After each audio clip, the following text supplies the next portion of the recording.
Thank you for joining us.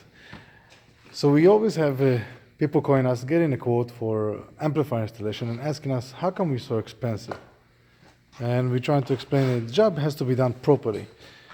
And we always see that the people come after they get the job in different locations, very low cost. So let's show you how it looks. This is how the wire was connected to the battery, which is, it's okay connection. You should have it covered in loom, in the right place, running nicely. But the wire, how did the wire run into the vehicle? So instead of having the wire running through the vehicle firewall, this is what you get. And this is where you get into trouble. You can see the kink in here. With time, next to this connection, next to other connections, those kinks, not just the look, and the kink on here, on a very sharp metal, this is what causes fires in cars. We've seen that too many times, that you actually have a fire catching up and the customer doesn't know why.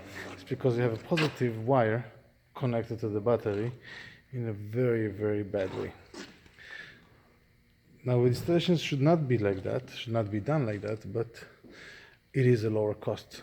So do you need to decide if you want to have it done on a lower cost or have it done correctly and protect yourself. Thank you for joining us. Click on the left corner to subscribe to our channel. Thank you and have a good day.